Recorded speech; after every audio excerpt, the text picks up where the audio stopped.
একটি মাত্র drop foundation দিয়ে আজকের মেকআপটা করব। তার জন্য প্রথমেই ময়শ্চারাইজার অ্যাপ্লাই করে নিচ্ছি ফেসে। যেহেতু শীতকাল চলছে তাই ভালো একটা ময়শ্চারাইজার প্রথমেই অ্যাপ্লাই করে নিতে হবে। প্রয়োজনে ফেস অয়েল ব্যবহার করা যেতে পারে। আর ভ্যাসলিন তো কোনোভাবেই স্কিপ করা যাবে না, যেহেতু আমরা এখন ম্যাক্সিমাম সময়ই সবাই হচ্ছে লিকুইড ম্যাট লিপস্টিক ব্যবহার করি। দ্যাটস ভ্যাসলিনটা প্রথমেই দিয়ে নিতে হবে। আর আমি একটা মাত্র ড্রপ ফাউন্ডেশন নিয়ে নিয়েছি হাতে, তাও আবার এটাকে ফুল ফেসে অ্যাপ্লাই করে নিচ্ছি। আসলে আমাদের মেকআপ করার জন্য একদম এক গাদা ফাউন্ডেশনের কোনো দরকার হয় না, বা এক গাদা মেকআপের দরকার হয় না। খুব লাইট একটা মেকআপ করেও কিন্তু ন্যাচারাল সুন্দর একটা মেকআপ লুক আনা যায় ফেসে, অ্যান্ড ফিনিশিংটাও খুব ভালো আনা যায়। স্কিনের আনইভেন জায়গাগুলোতে এখন কনসিলার অ্যাপ্লাই করে নিচ্ছি, যাতে স্কিন টোনটা একদম পুরোপুরি ম্যাচ হয়ে যায়, ফুল ফেসে একই রকম লাগে। স্কিন টোনটাকে ইভেন বানানোর জন্য আমি একটা কনসিলার নিয়ে নিয়েছি, যেটা ফাউন্ডেশনের প্রায় কাছাকাছি একটা টোনের, অ্যান্ড এরপরে আরও একটা লাইট কনসিলার আমি ব্যবহার করে নিয়েছি। এতে করে ফেসের হাই পয়েন্টগুলো আরও বেশি হাইলাইট হবে। অনেকেই মনে করে মেকআপ করাটা অনেক কঠিন একটা বিষয়, আসলে সেরকম কিছুই না। খুব ন্যাচারাল লুক এখন আমাদের ট্রেন্ড চলছে।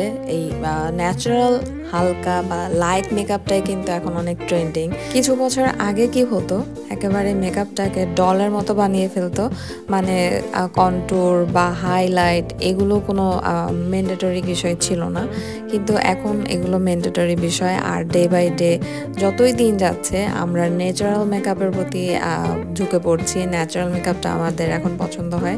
দেখবেন যে ম্যাক্সিমাম ব্রাইডদের ক্ষেত্রেও কিন্তু এখন আর সেই হাবিজাবি হেভি মেকআপগুলো করা হয় না। লাল সবুজ নীল চোখের উপর বসিয়ে দেওয়া হয় না, খুবই লাইট কালার দিয়ে আই মেকআপ করা হয়। অ্যান্ড আগে আমরা যেমন অনেক ঘন আইল্যাশ দিয়ে আমরা ফলস আইল্যাশটা পরতাম, এখন দেখবেন যে হালকা আইল্যাশ পরা হয়।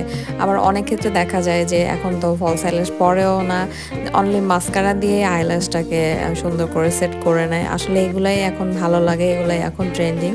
তো যাই হোক, আমি যেহেতু পিঙ্ক কালারের একটা শাড়ি পরবো, তো সেটার সাথে ম্যাচ করে যেহেতু গায়ে হলুদের একটা প্রোগ্রামে যাচ্ছি, তাই হালকা পাতলা একটু হেভি করার ট্রাই করেছি আই মেকআপটা। এমনিতেও আমি সবসময় হালকা পাতলা মেকআপ করতেই পছন্দ করি, কিন্তু আজকে কেন যেন মনে হচ্ছে যে একটু জাস্ট ফলস আইল্যাশটা পরি, একটু ভারী। আমি নর্মালি এত ভারী আইল্যাশও পরি না, এর থেকেও হালকা আইল্যাশ পরি আমি।